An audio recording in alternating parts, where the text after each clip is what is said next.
What's up, everybody? Welcome to Art City Comics. I am Adam as fuck, as usual. And today we're going to tell you, we're going to teach you how to break into the Marvel Comics scene the J.J. Abrams way. Okay, so here we go. This just came out roundabout today. J.J. Abrams and son are going to write a Spider-Man comic. That's pretty damn exciting, isn't it? I didn't even know J.J. Abrams had a son. Well, let's see what they have to say about this upcoming project. So, this article here from the New York Times is by George Jean Gustine. I really like his name. That's really got a ring to it. Anyway, here we go. So, J.J. Abrams is adding another credit to his storied career.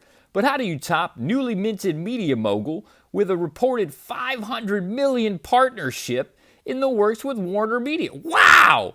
$500 million, that's a lot of shekels, I gotta say. Broadway producer Darren Brown Secret, not really sure what that is.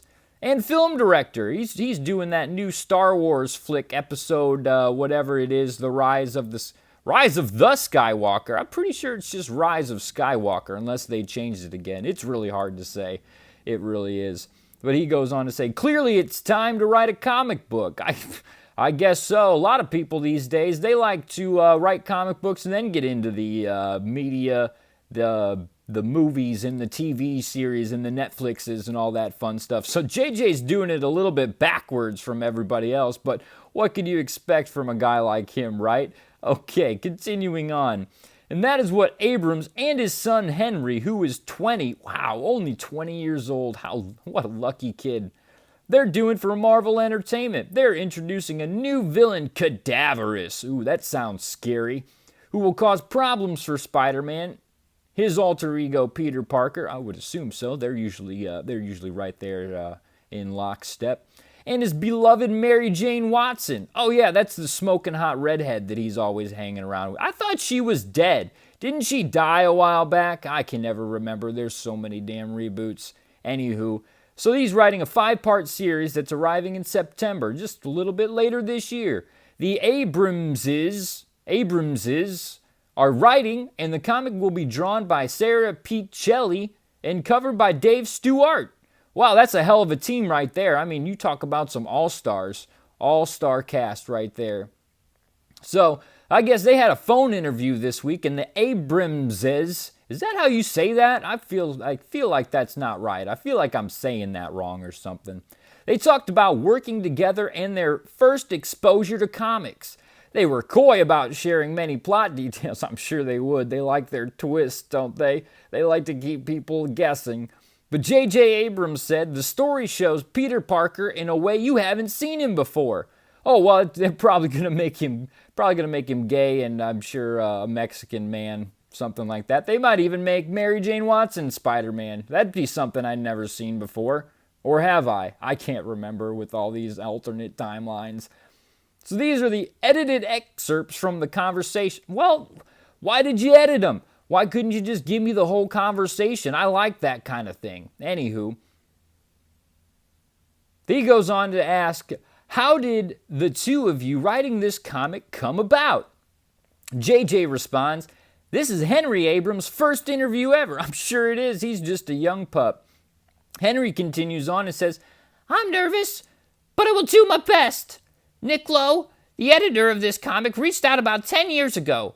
Wow, 10 years ago? That would have made you 10 years old. You must be one hell of a writer, kid, to get his attention 10 years ago when you were only 10 years old.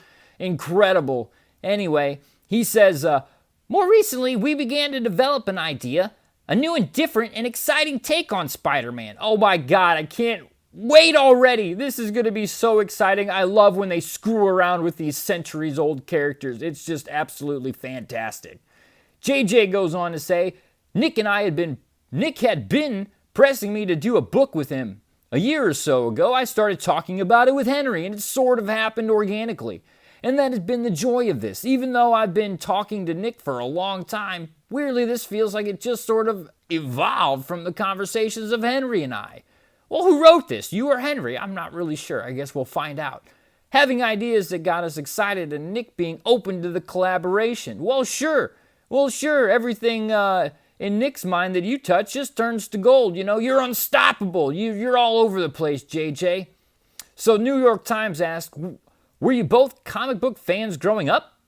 Henry replies, most of my exposure to the comics came when I was super young. Calvin and Hobbes, Tintin, Spy versus Spy. Whoa, wow. Man, those are some really, really epic influences, I gotta say.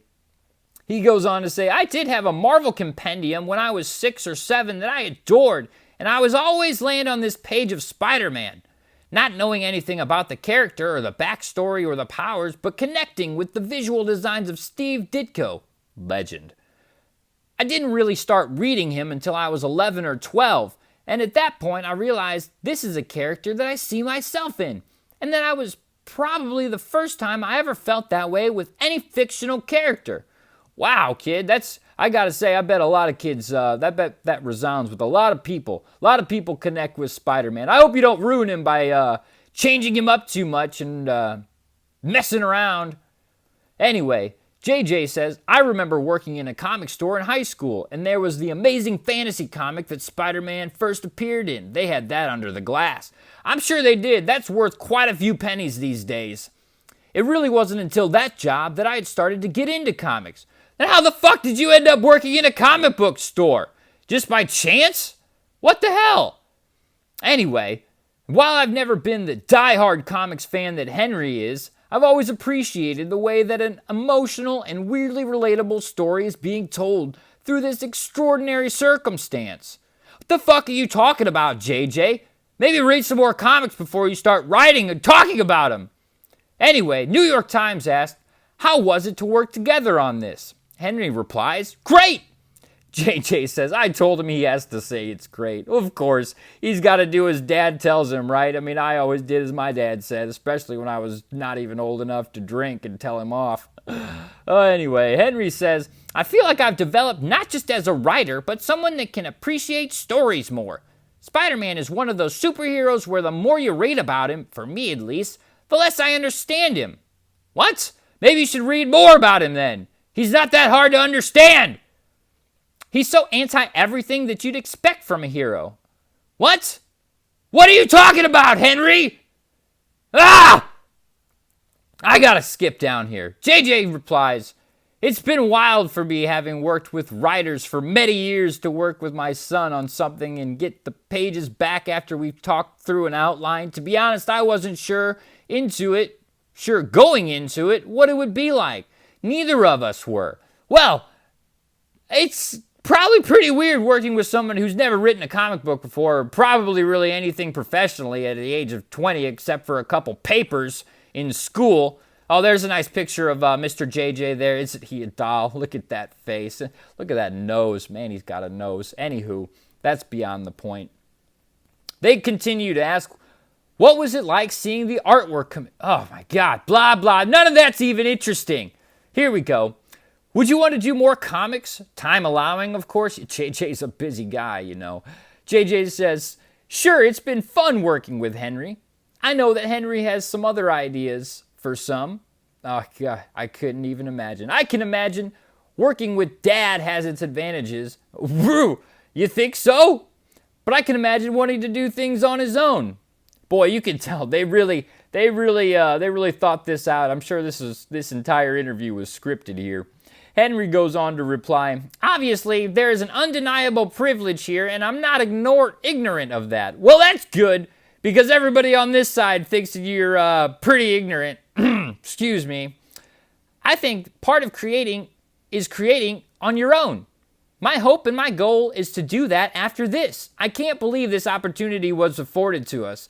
I can! It's been a great excuse, especially during the year when I'm at college, just to call and talk about the story.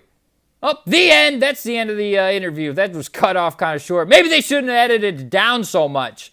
But, oh my goodness, yeah, there's a bit of a privilege here. Your dad's fucking famous! And they're letting you write Spider-Man. And they'll probably give you the Avengers after that. I just can't wait, though. I bet you're going to do some real awesome shit with it. Just keep us posted. I can't wait to hear more.